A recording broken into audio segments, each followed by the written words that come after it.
ये मिर्चें ली हैं हमने हरी वाली 25 अदद मिर्चें आप काम ज़्यादा कर सकते हैं। ये मेथी ली है मैंने थोड़ी सी, 1-2 मुट्ठी मेथी की है। ये 1 गड्डी मैंने ये पालक की ली है, पालक भी आप काम ज़्यादा कर सकते हैं।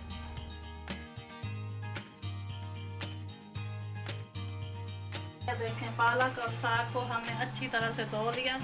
अब ये मैंने कुकर प्रेशर में पानी चढ़ा दिया था, पानी को बॉयल आ चुका है।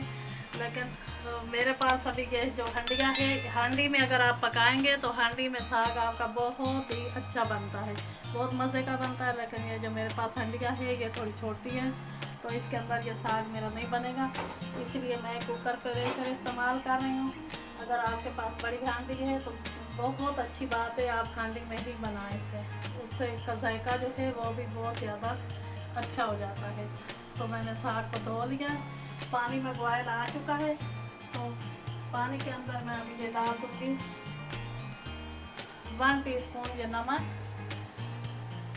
आप अपने जायके के मुताबिक भी फिर बाद में इसको चख लूँगी, अगर कम ज़्यादा होगा तो और मैं डाल दूँगी। आप अपने जायके के मुताबिक नमक डाल दें।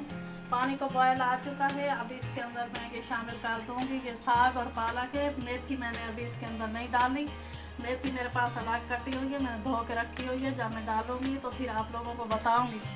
तो साग मैंने डाल दिया है। अब ये देखें ये मेरे पास मिर्चें हैं, मैंने आपको बताई थी, मैंने 25 अदद मिर्चें डाली हैं बारीक वाली। अगर आपके पास मोटी हैं बारीक हैं जो भी हैं आप डाल सकते हैं, और अपने जायके के मुताबिक कम ज़्यादा आप मिर्चें कर सकते हैं।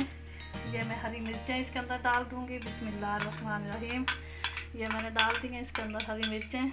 ये भी साग को जब बॉयलिंग पे रखें तो इसके अंदर ही ये डाल दें। तो ये देखें मैंने भी डाल दिए। अब ये मेरे पास है लकड़ी का चम्मच, तो इसका ये इस साइड से मैं ज़रा इसके अंदर हिला दूँगी। ये भी एक छोटी सी टिप है, इससे भी जायका जो है ना साग का बहुत अच्छा आता है। ये अगर आप मेरे चैनल पे नए हैं तो मेरे चैनल को सब्सक्राइब कर दें और बराबर वाले बेल आइकन को लाजमी प्रेस कर दिया करें। उससे क्या होता है कि फिर आने वाले नए वीडियोस के नोटिफिकेशन आप लोगों तक पहुंचते रहते हैं। और कमेंट में मुझे कुछ भी आपसे मिस्टेक होती है तो फिर आप मुझे कमेंट करके ज़रूर पूछ लिया करें, मैं आपको कमेंट का जवाब ज़रूर दूँगी। और ये देखेंगे मैंने साग जो है ये ऊपर चढ़ा दिया है। अगर आप इसे हंडिया में पका रहे हैं तो इसे 2 घंटे के लिए मीडियम टू लो फ्लेम पर पकाएं। इससे क्या होता है कि जायका जो है साग का बहुत अच्छा आता है। मैं ये इसे कुकर प्रेशर पे पका रही हूँ, तो मैं इसे मीडियम फ्लेम पे 40 मिनट तक ढक्कन ढक के इसे पकाऊंगी।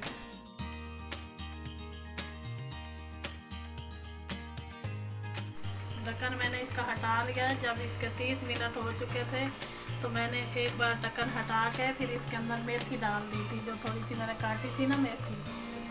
तकरीबन आधे घंटे बाद इसके अंदर मैंने मेथी डाल दी थी। अब इसको पकते हुए 50 से 55 मिनट हो चुके, घंटे के करीब हो गया। अभी भी ये हमारा साग जो है इसमें कसर बाकी है। अब ये हम इस तरह से, ये पंजाबी में इसे मधिया बोलते हैं, ये देख सकते हैं हम। अब इसके अंदर हम ये अच्छी तरह से पीस लेंगे। इससे बिल्कुल आप मशीन से भी पीस सकते हैं, लेकिन मशीन से फिर आप बोलेंगे मशीन से वो जायका नहीं आएगा जो इससे आएगा। मशीन का पीसा हुआ साग के अंदर जो जायका होता है वो बिल्कुल ही नहीं आता। अच्छा, आप अगर इससे पीसते हैं, ये लकड़ी का ये चम्मच इसे बोले मत, ये देखें इस तरीके का, तो इससे अगर आप इसे पीसेंगे तो यकीन माने आपका ऐसा साग मज़ेदार बनेगा। ये भी आप एक टिप है मैं आपको बता रही हूँ। तो ये देखें अब इस तरह से हम इसे घोटना भी बोलते हैं। ये इस घोटने से हम अच्छी तरह से इसे घोट लेंगे, और घोटने के बाद अब इसके अंदर पानी काफ़ी है, तो इसका एक बार मैं फिर कुकर प्रेशर का ढक्कन लगा दूंगी और पानी जो है इसका मैं खुश्क करूंगी, क्योंकि इसके अंदर ये देख सकते हैं आप अभी पानी बहुत है। तो ये देखें हमने इसे कुकर प्रेशर में 1 घंटा 10 मिनट पकाया। अगर आप इसे हांडी में पका रहे हैं तो फिर इसे आप 2 घंटे पकाना। ये देखें ये बिल्कुल इस तरह से हमने इसे एक बार चूल्हे से उतार लिया था, और इसके अंदर हमने घोटा अच्छी तरह से लगाया। मैं पहले भी बता चुकी हूँ कि अगर आप इसे मशीन पे पीसेंगे तो वो वाला जायका नहीं आएगा। अगर आप मशीन का पसंद करते हैं तो मैं वीडियो एक अलग सी बना दूंगी। अभी मैंने ये वाली बनाई है, तो आप ये देखें, ये वाला बहुत ही मज़ेदार सा, ये हमारा बिल्कुल हलवे जैसा साग बन के तैयार हो चुका है। बिल्कुल ये परफेक्ट हमारा साग जो है ये बन के तैयार हो गया है। अभी कुछ लोग इसे क्या करते हैं कि तड़का लगाते हैं, कुछ लोग ऐसे ही रोटी पे रख के मक्खन रख के ऐसे खा लेते हैं, लेकिन मैं आप लोगों को दोनों तरीके बताऊंगी।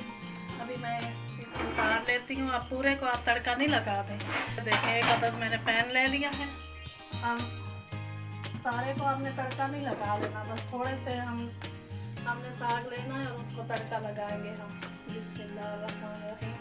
अब इसके अंदर मैं ये डाल दूँगी घी। अगर आप देसी घी पसंद करते हैं तो वो डाल सकते हैं। अगर आपके बच्चे देसी घी नहीं पसंद करते तो आप मत डालें, आप दूसरा डाल दें। अच्छा जी, अब ये मैंने इसके अंदर ये घी डाल दिया है। अब ये मेरे पास है लहसुन, ये 2 जवे बिल्कुल मैंने बारीक इसे चॉप कर लिया। ये मैं सारे को तड़का नहीं लगाऊंगी, मैंने आपको पहले भी बता दिया। थोड़ा सा मैं इसे तड़का लगाऊंगी। ये देखें, ये मैंने इसके अंदर लहसुन डाल दिया थोड़ा सा। अब आपकी मर्ज़ी है कि आप इसमें, अच्छा कुछ लोग इसमें अदरक भी डालते हैं, लेकिन इसमें आप अदरक मत डालिएगा, क्योंकि अदरक वाला जो साग होता है वो एक अलग तरीके से बनता है। ये जो मैंने पंजाबी स्टाइल साग बनाया ये एक अलग तरीके से बनता है। अच्छा जी, अब इसके अंदर मैंने ये ऑयल डाल दिया है। थोड़ा सा इसे बिल्कुल जलाना नहीं है, लहसुन को हल्का सा इसे हम भूनेंगे 1 से 2 मिनट मीडियम फ्लेम पे। ये देखें, थोड़ा सा इसका कलर चेंज होए तो हम इसके अंदर ये डाल देंगे ये चॉप धनिया। ये भी मैंने बारीक काट लिया है धनिया को, ये इसके अंदर डाल देंगे। अब धनिया को जो है वो हम तड़का नहीं लगाएंगे, धनिया जो है इसे बस थोड़ी सी डाल के अब थोड़ा सा आंच को स्लो कर देंगे। अब इसके अंदर हम ये डालेंगे साग। बिस्मिल्लाहिर्रहमानिर्रहीम। ये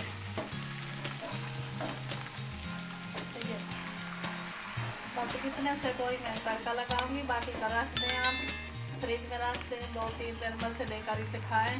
बहुत ही मज़े का ये बनता है। अच्छा, इसके अंदर जो है ना घी थोड़ा ज़्यादा जाता है, क्योंकि इसके अंदर घी थोड़ा ज़्यादा होता है, तो फिर बहुत ही मज़े का बनता है। ये देखें, ये इसको तड़का लग चुका है। चलो अब इसको तो ये देखें, माशाल्लाह से हमारी पंजाबी स्टाइल साग की रेसिपी जो है वो कंप्लीट हो चुकी है। मैंने इसके ऊपर मक्खन रख दिया। अगर आप भी तड़का नहीं लगाना चाहते, मैंने तड़का लगा के भी आप लोगों को सिखा दिया, ऐसे भी सिखा दिया है। अगर आप तड़का नहीं लगाना चाहते तो ऐसे ही रोटी पे रखें थोड़ा सा और ऊपर मक्खन रख के खा सकते हैं, एंजॉय करें। यकीन माने आप ये बहुत ही मज़ेदार सी रेसिपी आप लोगों को बहुत पसंद आएगी। मैं उम्मीद करती हूँ कि आज की ये मेरी रेसिपी आप लोगों को बहुत अच्छी लगी होगी। अगर आपको ये मेरी रेसिपी अच्छी लगे तो इसे लाइक कर दें, अपने दोस्तों के साथ, रिश्तेदारों के साथ इसे ज़्यादा से ज़्यादा शेयर करें। मैं हाजिर होंगी एक नई वीडियो के साथ। तब तक के लिए अपना और अपने प्यारों का ख्याल रखिएगा। अल्लाह हाफिज़।